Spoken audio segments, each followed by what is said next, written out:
اس کی وضاحت کے لیے خدا کریم نے یہ کہا کہ قد تبین الرشد من الغی،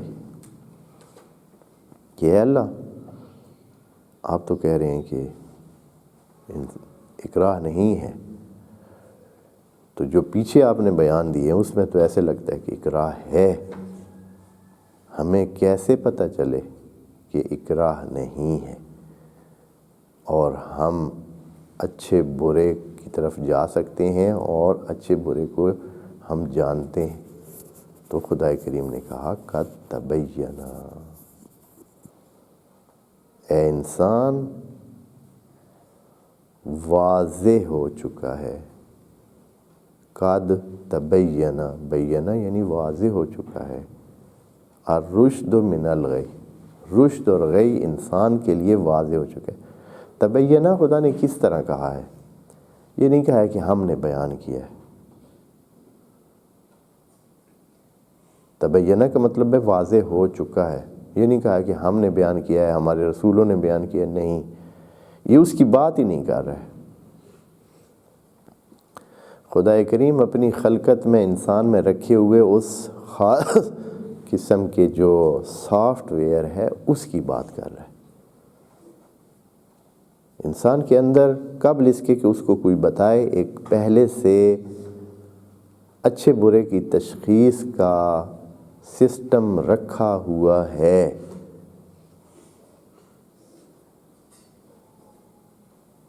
عقل رکھا ہوا ہے انسان کے اندر، پہلے سے ہی رکھا ہوا ہے۔ اگر ایک انسان جو کہ مثال کے طور پر فرض کریں پیدا ہوا ہے، اس کو کسی نے کچھ بھی نہیں بتایا، تھوڑی عمر میں وہ فرض کریں گم ہو گیا، جنگل میں چلا گیا ہے، کوئی انسان اس کو ملا ہی نہیں ہے، اگلے 50 سال 60 سال اس کو کوئی انسان ہی نہیں ملا، اکیلے میں اس نے زندگی کی ہے۔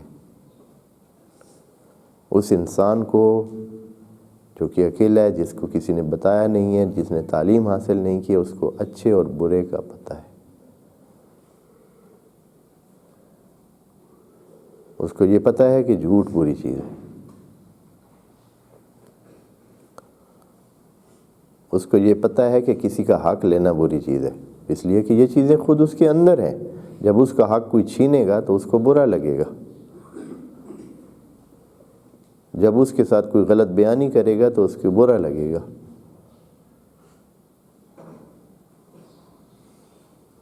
اسی طرح بہت ساری چیزیں ہیں جو پہلے سے ہمارے اندر سیٹ ہیں، یہ اس کی بات کر رہے ہیں۔ وہ ہے مادہ عقل۔ عقل ایک ایسی چیز ہے کہ جو خود سے اچھائی اور برائی کا معیار ہے، خود سے جانتا ہے۔ اسی لیے تو حدیث میں ہے ظاہراً کہ عقل جو ہے یہ رسول باطنی ہے۔ ہمارے پاس دو رسول ہیں، ایک رسول ظاہری اور ایک رسول باطنی۔ رسول باطنی وہ ہوتا ہے جو پہلے سے ہمارے پاس موجود ہے، وہ ہمیں پہلے ہی بتاتا ہے کہ یہ برا ہے، یہ برا ہے، یہ چیز اچھی ہے، یہ چیز اچھی ہے۔ جب کسی کی کوئی مدد کرتا ہے تو انسانوں کو اچھا لگتا ہے، جب خود وہ کسی کی مدد کرتا ہے تو اچھا لگتا ہے، جب کوئی اس کی مدد کرتا ہے تو اس کو اچھا لگتا ہے، جب کوئی معاف کرتا ہے تو انسانوں کو اچھا لگتا ہے، سخاوت انسانوں کو اچھی لگتی ہے، احسان انسانوں کو اچھا لگتا ہے، کسی کی بتانے کی ضرورت نہیں ہے۔ چوری انسانوں کو بری لگتی ہے، دھوکہ انسانوں کو برا لگتا ہے، جھوٹ انسانوں کو برا لگتا ہے، کسی کا مال کھانا انسانوں کو برا لگتا ہے۔ پتہ نہیں کتنی چیزیں ہیں، جو برائیاں ہیں وہ برائیاں لگتی ہیں، جو اچھائیاں ہیں وہ اچھائیاں لگتی ہیں۔ کسی کا احسان مند ہونا، جب کوئی احسان کرے تو اس احسان کا بدلہ احسان سے دینا، یہ ایک اچھی چیز ہے۔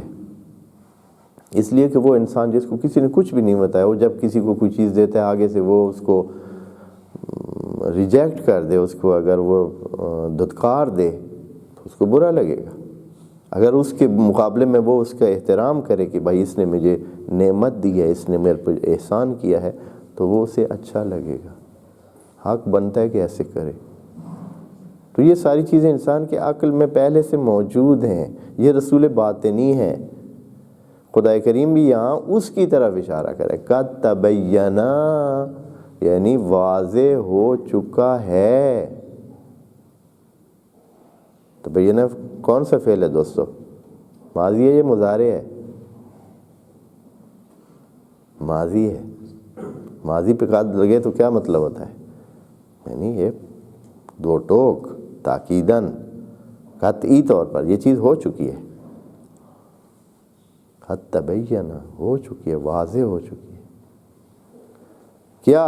الرشد من الغی، وہ جو رشد ہے غی سے۔ رشد یعنی راشدہ، رشید، راشد، یعنی اچھائی اور کمال کو پانا۔ کمال اور اچھائی اس کو رشد کہتے ہیں۔ کمال اچھائی بہت ساری چیزیں کمال اور اچھائی میں ہے، نیکی میں۔ خدا کریم نے واضح نہیں کیا ہے کہ بھئی کوئی ایک چیز، بلکہ رشد، ٹوٹلی رشد، جو بھی چیز رشد ہے، جو بھی چیز اچھائی ہے، جو بھی چیز بلندی ہے، جو کمال ہے، وہ واضح ہے، اور غی سے واضح، یعنی غی اور اس میں بہت آپس میں، اور من الغی کہہ کر یہ بھی کہا ہے کہ ہر چیز میں دونوں پہلو موجود ہیں۔ الرشد من الغی، یہ جڑواں جو جملے بتائے، من الغی اس کے ساتھ جوڑ دیا ہے رشد کے ساتھ، اس کا مطلب یہ ہے کہ ہر چیز میں دو پہلو ہیں، ایک رشد کا پہلو ہے، ایک غی کا پہلو ہے۔ غی کے یعنی جو چیز مہین ہے، جو چیز بے قدری ہے، جو چیز بے قیمت ہے، جو گھٹیا ہے، جو خراب ہے، جو ناقص ہے، تو اس سے رشد کا بیانیہ واضح ہو چکا ہے۔ اب جب یہ صورتحال ہے، یہ خدا کریم سے کوئی پوچھتا ہے کہ ہمیں کیسے پتہ چلے کہ ہم آزاد ہیں؟ آیا ہم واقعاً آزاد ہیں؟ یہ سلیکٹ کر سکتے ہیں؟ تو خدا کریم نے کہا ہے کہ آپ کو اتنا پتہ چلتا ہے نا کہ یہ چیز بری ہے، یہ چیز اچھی ہے۔ یہ جو دو پہلو آپ کو دیے ہیں، درخت کو نہیں پتہ چلتا ہے کہ میرا یہ کام کرنا اچھا ہے، یہ برا ہے۔ ایک پتھر کو نہیں پتہ چلتا ہے، ایک گائے کو نہیں پتہ چلتا ہے کہ یہ برا ہے، یہ اچھا ہے، وہ بس کرتی ہے، اس کو اچھا برا پتہ نہیں چلتا ہے، اس کو جھوٹ سچ پتہ نہیں چلتا ہے، اس کو دھوکا یا سیدھا کام پتہ نہیں چلتا ہے، آپ کو پتہ چلتا ہے۔ یہی دلیل ہے کہ ہم میں اکراہ نہیں ہے۔ اکراہ تو یک طرفہ ہوتا ہے، وہاں دو پہلو ہوتے ہی نہیں ہیں۔ بس اللہ نے یہ کہ ہمیں یہ اجازت دی ہے کہ قد تبین الرشد من الغی، تو اس کا مطلب یہ ہے کہ ہم دو چیزوں کو، ہمارے سامنے دو چیزیں آتی ہیں تو ہم آزاد ہیں، ہم اختیار کر سکتے ہیں اچھے راستے کو بھی اور برے کو۔ دین کے حوالے سے ایک بات اور بہت ضروری، اسی جملے کے لا اکراہ فی الدین میں اگر اس کو جملہ خبریہ قرار دیں تو اللہ خبر دے رہا ہے کہ انسانوں، یہ چیز آپ بھی جانتے ہیں، ہم بھی جانتے ہیں کہ لا اکراہ فی الدین، دین میں اکراہ ہو ہی نہیں سکتا ہے، دین میں اکراہ ہو سکتا ہی نہیں ہے۔ کیوں بھائی اے اللہ؟ اس لیے کہ یہ اندر کا معاملہ ہے، یہ دل کا معاملہ ہے، یہ عقل کا معاملہ ہے، اور عقل کے معاملے میں تو کوئی بندہ کسی کے طے کر سکتا ہی نہیں ہے۔ ہو سکتا ہے آپ کسی کو جسمانی طور پر مجبور کریں کہ وہ آپ کے مطابق مثلا مسجد میں آئے، یا وہ کام کرے جو آپ چاہ رہے ہیں، یا وہ عبادت کرے، یا اس کو مانے جو آپ کہہ رہے ہیں۔ ظاہراً وہ اس طرح کرے بھی، لیکن اس کے اندر تو وہ ذرا بھی چیز موجود ہی نہیں ہے، وہ دین اس کے اندر تو موجود ہی نہیں ہے، اندر سے تو وہ نہیں چاہ رہا ہے، اندر سے تو وہ نہیں مان رہا ہے۔ لا اکراہ، اکراہ ممکن ہی نہیں ہے اگر جملے کو جملے خبریہ قرار دیں، اور اگر انشائیہ قرار دیں کہ خدا کریم ہمیں بتا رہا ہے کہ کوئی بندہ کسی پر اکراہ نہ کرے، کوئی بندہ کسی پر جبر نہ کرے، اصلا دین میں جبر جائز نہیں ہے۔ انشائیہ وہ تو یہ مانا ہوگا کہ دین میں جبر جائز ہی نہیں ہے، لیکن اگر خبریہ ہو تو خدا کریم ایک حقیقت کا اظہار کر رہا ہے، ایک حقیقت ہمیں بتا رہا ہے کہ اکراہ ممکن ہی نہیں، اور حقیقت میں یہی بات ٹھیک ہے کہ اکراہ اصل دین میں ممکن ہی نہیں۔ اب ممکن ہے کسی کو پوری زندگی باندھ کر اس سے 5 وقتی نماز بھی پڑھوائیں، اگر اس کے اندر جو ہے کافر ہے تو وہ کیا ہوگا؟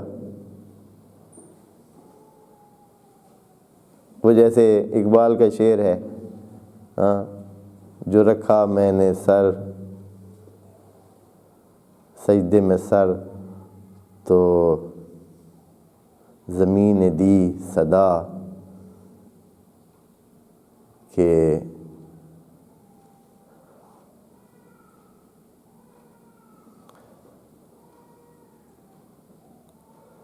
تجھے کیا ملے گا نماز میں، تیرا دل تو اب بھی پتہ نہیں کیا ہے، کوئی ایسے اس میں لفظ کافر ہے، تجھے کیا ملے گا نماز میں، تو زمین سے آئی یہ صدا، سر جو رکھا جو سر سجود میں تو زمین سے آئی یہ صدا، تیرا من تو ہے صنم آشنا، تیرا من تو ہے صنم آشنا، تجھے کیا ملے گا نماز میں۔